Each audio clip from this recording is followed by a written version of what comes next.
Welcome to the Grow Your Business and Grow Your Wealth podcast with Gary Heldt. Gary is an expert in helping business owners put together a plan that will provide a better future for their businesses, themselves, and their families. On the podcast, Gary interviews other professionals who share his vision, and together they share secrets and strategies any business owner can use to build a better financial foundation for your business and your life.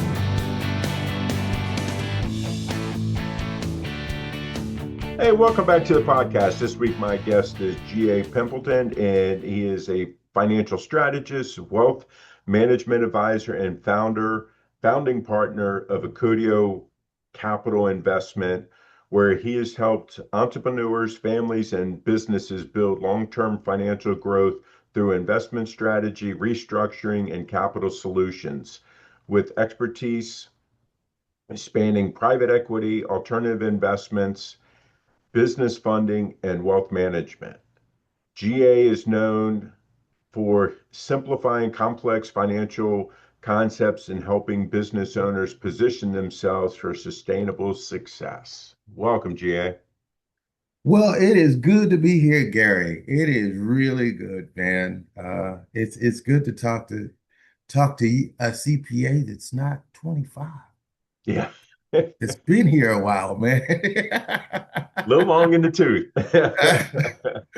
Man, it is So really good to be here, man. Thank you so much. what got you into, the financial arena and, wealth management and so forth? What is it that excites you about it that gets you up every day? You know what? You'll love this story, Gary, because wealth management was not my first career. It was not my first career. I didn't, in kindergarten, the little guy, hey, Johnny, what do you want to be? A fireman? Johnny, what do you want? I want to be president. GA, what do you want to be? I want to be a wealth management advisor. No, that is not what I said. Yeah. Actually, I wanted to be James Bond. But my first career, was in music, believe it or not. Okay. That was my Well, first career. actually, we can kind of tell, you got the microphone in the back, you got the guitar behind you. It's the kind of So giveaways, there's a huh? little bit of love of music there. A little bit love of music. Well, that was my first career. And what got me into wealth management was my career in music. Gary, it's the same old story. I started looking at my contracts. I got my first royalty check at 14, and the money wasn't right, and nobody could tell me why. And then I started digging how the money's made. Where does it go? And it kind of led me down this path of, hey, why are these people around me? I see this money being made, but the people that are making it, they have nothing to show for it. Mm-hmm. Where is this happening? So it kind of led me down that path. And when I left the music career, I left a great spot, did some great things, saw some cool people, saw some things I wish I could forget. But um, but what it did was I started helping myself. And then other people in the industry said, hey, can you help me do what you did? And I said, you know what? I I think there's like school for this, or Mm-hmm. and it just blossomed out of that. And then I did I learned I discovered the stock market. So, and I watched all of the movies our generation watches, Right, Boiler Room, and all of that stuff, right. Wall Street with Michael Douglas. I just got hooked, and it was full speed ahead from there. And I work for I work for brokerages and things of that nature. And bottom line is where I am today is because of the fact that one, there's a lot of people that actually needed my help that couldn't Mm-hmm. afford the $247 an hour or the $300 an hour. They had questions. And I just saw a lot of people actually falling between the cracks. So I said, hey, I didn't like the way the industry was run. So I said, hey, there's a way to do this where the business can win, the client can win, society can win all at the same time. Right. So that's what made me kind of go out on my own, and that's why that's how I showed up here. Yeah. So, you talk about, hey, when you were younger, you were making money and so forth. but you weren't, I'm going to say you weren't seeing the wealth accumulate. Can you right? kind of talk a little bit about the difference between, making money and accumulating wealth? Oh man. There's a good friend of mine when I was in the music business. Well, he was kind of like a mentor, Greg Gaines. He told me early when I was a teenager, he said, look, there's a difference between the money that you make and the money that you keep. And I saw a lot of money being made because when you sign the contracts, there's a lot of zeros on there, a lot of zeros. But when the check comes in, it looks different. And you don't take into account what you're spending in between signing the contract and actually getting the check, Right. which is a concept that I still use today when I talk to people about wealth management. You sign where you're going to start the job. There's a lot of zeros on an offer letter. But at the end of the month, it's a lot difference between that offer letter and what you see in your bank account. And Hmm. it's about managing. And uh, that's what caused me to dig. And these concepts are very, very similar, with actually doing music. Yeah, you have to split it amongst the band. If you get writers credits, I thought there was only one check. There's actually four checks when a song's written: publisher's check, a producer's check. You've got the lyricist may be a different check.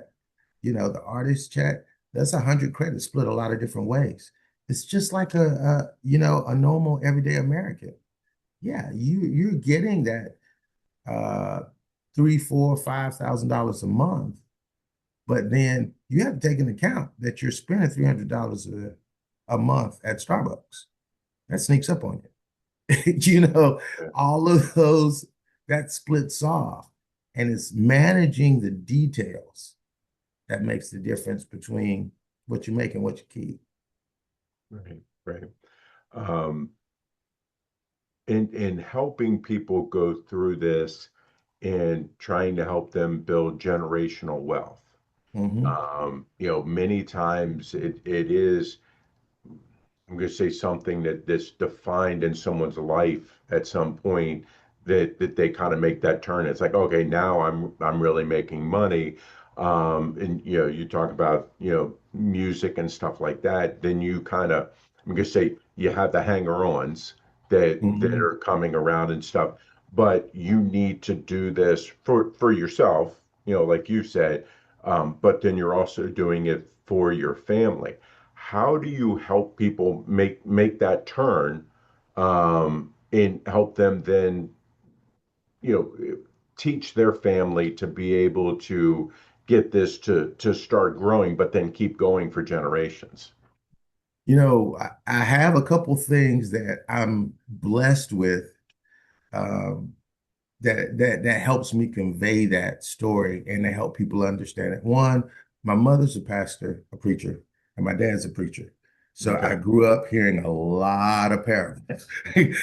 Preachers don't do anything but tell stories really, really good. Right. So I've got that in my back pocket, and people relate to something that makes sense. They don't want to hear my financial jargon, and they don't want to hear my acronyms. But when you tell somebody, look, it's a different feeling when you know that you held that baby in your arm when that baby was born and you started planning that next Tuesday. It feels different at graduation. It Hmm. feels different when they pull that tassel to the side and you're sending your kid out there debt free with a degree. It's worth the skin. It's worth the effort. And I say this, I start out every meeting with every client with this simply in mind. If you change how you think about money, money will change how it hangs out in your accounts. You got to change your thinking first. Money is a tool.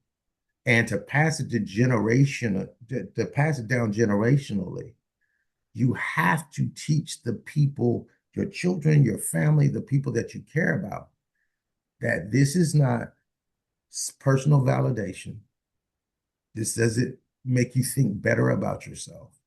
This is a tool to accomplish something because money will stick around when it has a job. When it's unemployed, it's going to find somewhere else. I use the analogy all the time. Have you ever had $100 in your pocket on Monday? Then you dig into those same jeans on Friday and it's 20 and you're like, where the heck did the other 80 go? I don't remember breaking it. Right. Right. It didn't have a job. It's going to find something to do. And I have a little saying that I talk about, I tongue in cheek, I call myself a wealth obstetrician because my job is to make your wallet pregnant, is to make your money have money babies. Right. So that's kind of what I teach, and I break it down really, uh, really like I just did with real world things, Mm-hmm. so that people can actually feel what they're doing with it, and it's the passing on because your children, your generations behind you should get a step up. They shouldn't have to climb out of a hole. Right. And that's kind of the ladder that I give people. You know, speaking of that, it's, you know, we're not teaching, personal finance or anything like that in schools anymore. No. Oh, And I see people come out of college and many of them are in, big time debt and stuff like that, which, okay, sometimes you have to leverage things to get ahead in life. right. Um, but they're also, a lot of them are also coming out with big debt for jobs that they're never going to make the kind of money that they need to make to pay that debt down. Mhm. So, I mean, we can't solve all the world problems today here. So I want to talk more about, how do you help your clients teach their kids about that finance? I mean, I like your analogy that you're using about, hey, if your money doesn't have anything to do, it's going to be unemployed because it's Yeah. not going to be there. And I like that.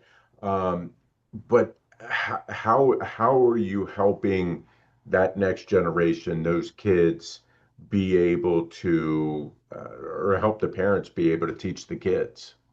Well, this is one of my rules is this when, say, for instance, I have, the typical, young couple, 30, 35 years old, they have Mhm. two kids, that kind of thing.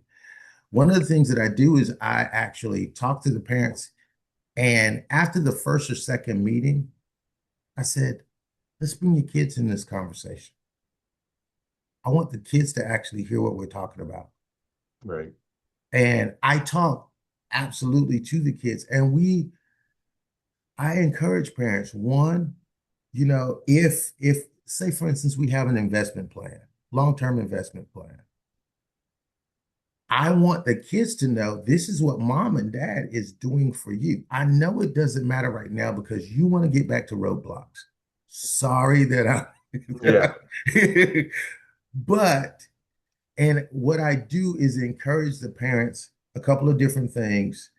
I encourage the parents to have, it doesn't have to be anything significant. Download one of these apps, and when you pay your kids allowance, actually, if you pay them $10, and people laugh at this, but I did this with my four girls. Tell them, hey, look, out of that $10, I'm going to need $3. But it's my $10.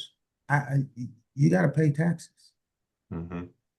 You know, it's just out of everything, you teach them those principles along and along. I need that. And as a parent, you can take that 30%, you can put that in a high yield savings account, whatever vehicle you want. Pick Right. whichever one you want. But that's not the point. The point is to get them acclimated to understanding just because you receive $10 doesn't mean you keep it. Right.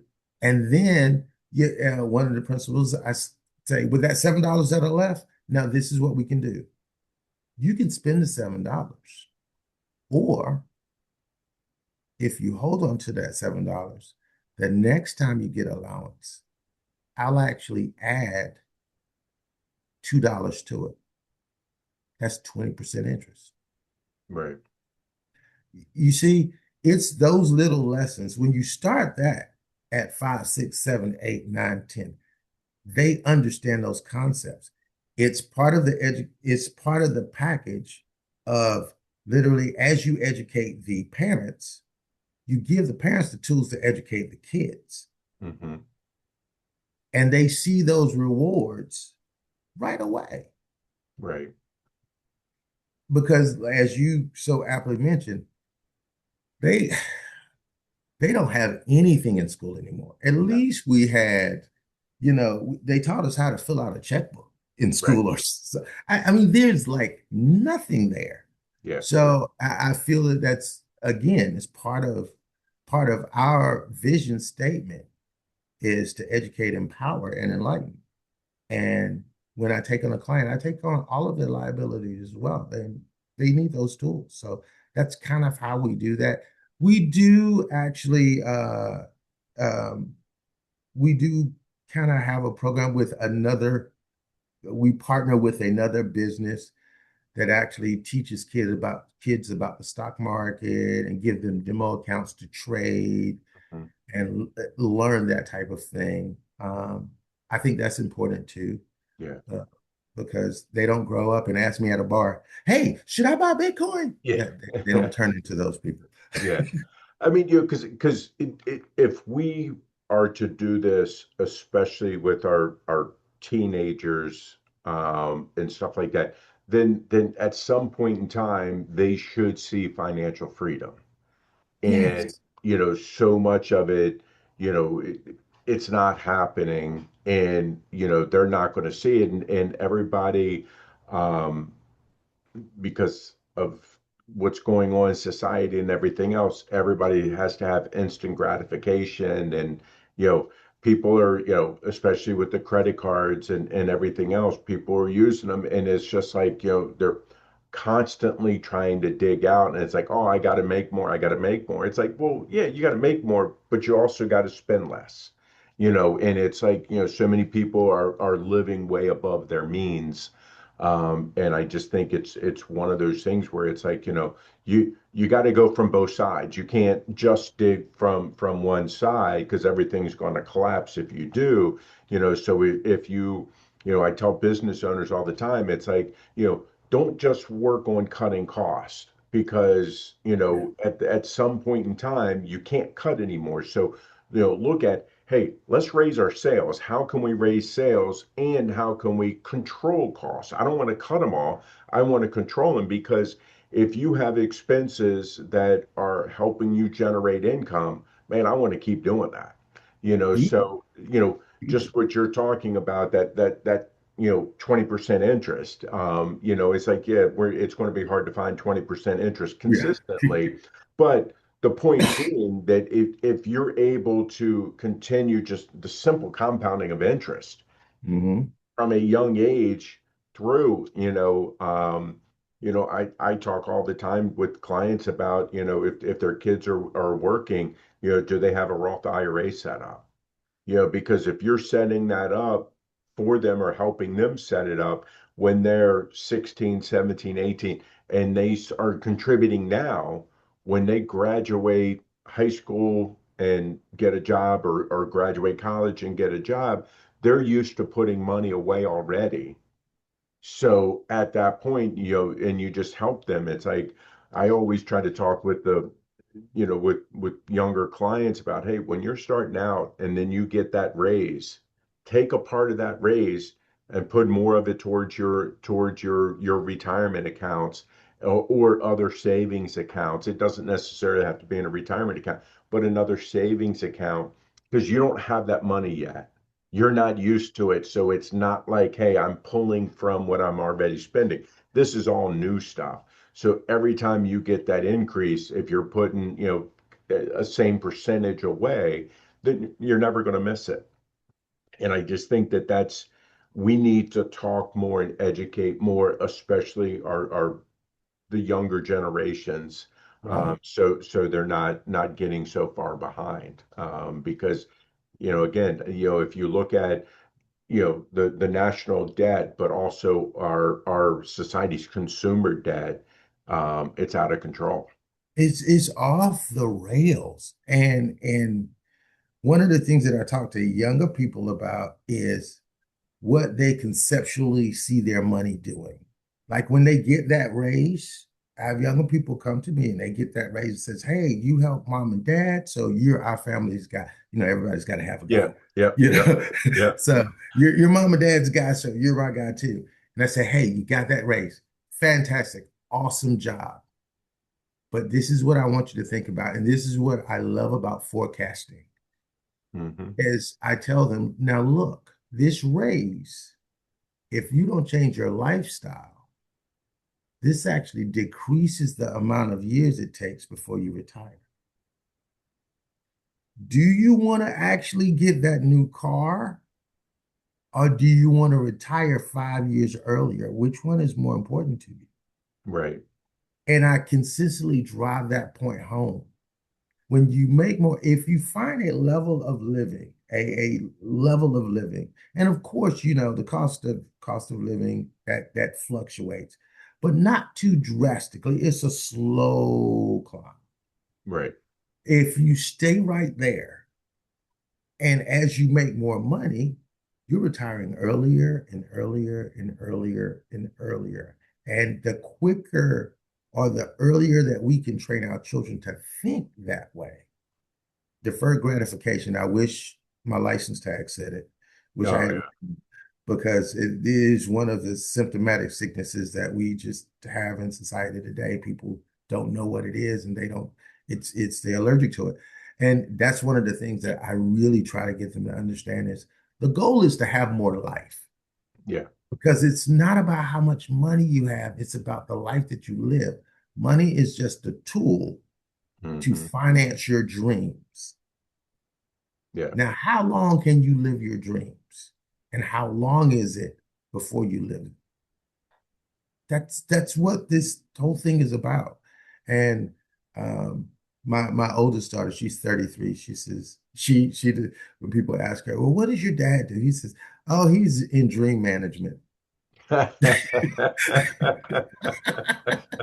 Hey, that's pretty good. I like that. I I'm like like, that. I tried to get her to work for me, but she just said, "You know how kids are." Yeah. We've covered a lot of stuff. We could keep going. I mean, because this is all stuff that I think is really important.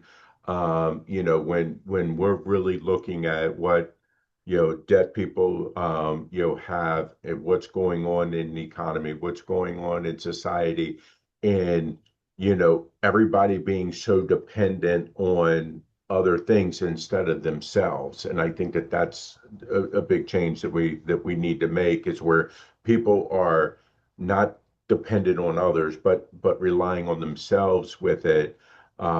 Yes, we education needs to happen. Mhm. Um, from a if you had go back in time, if you were able to talk to that 14-year-old GA, what advice would you give him with what you know now?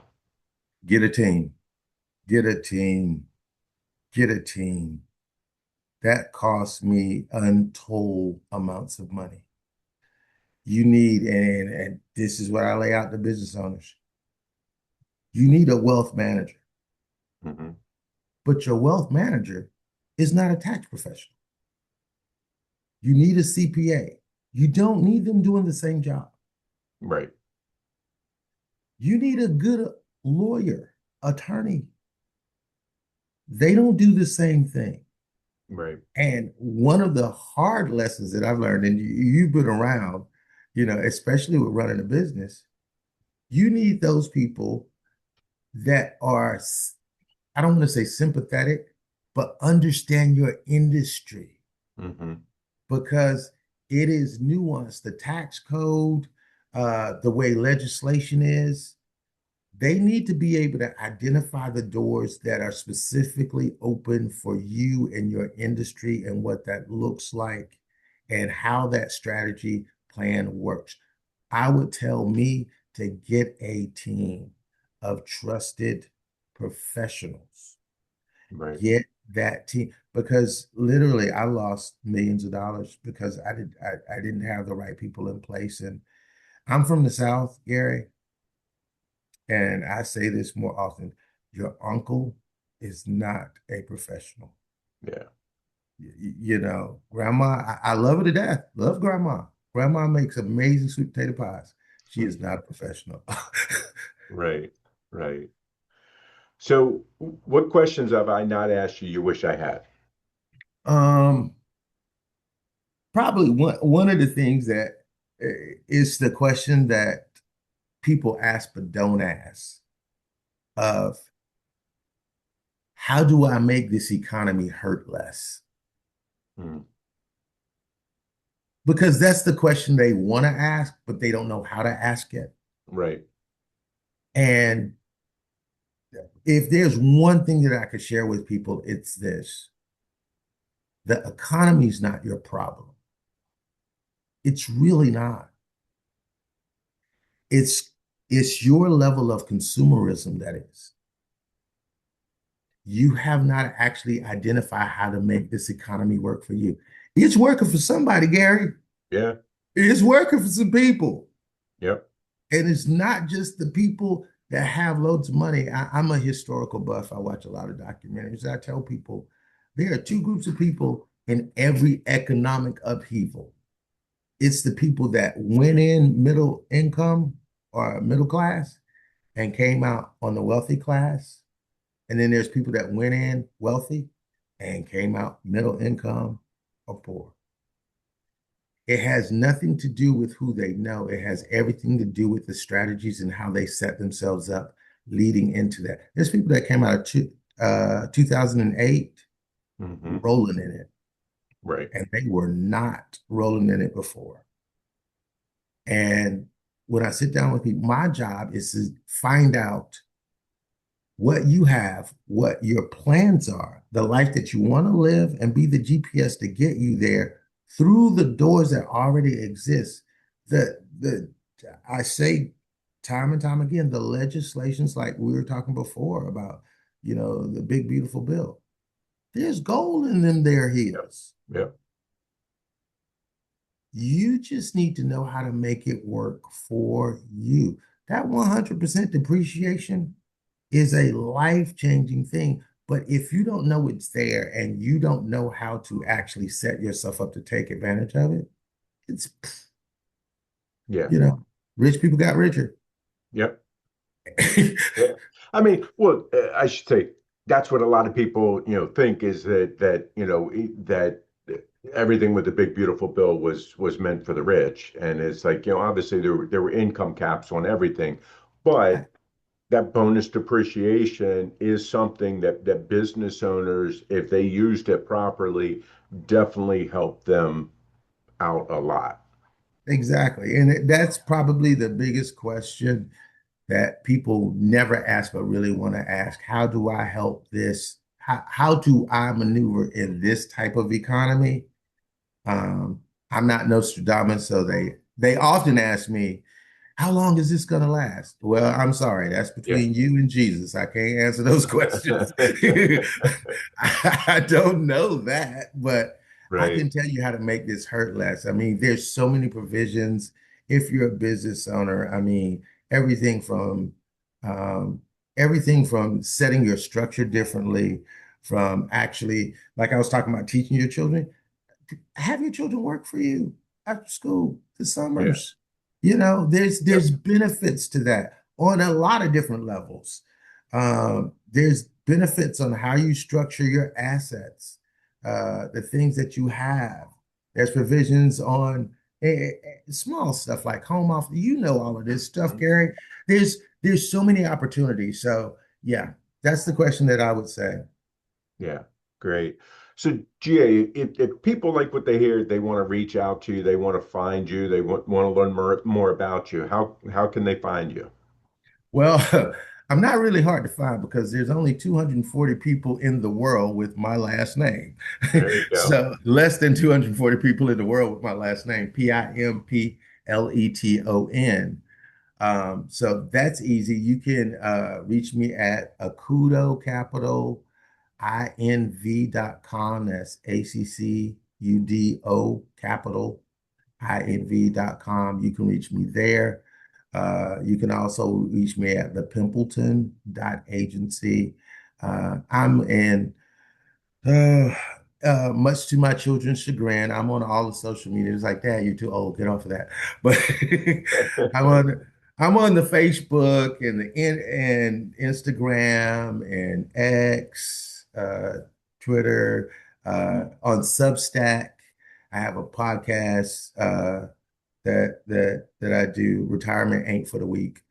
So you can find that on Spotify. I'm not hard to find. Great.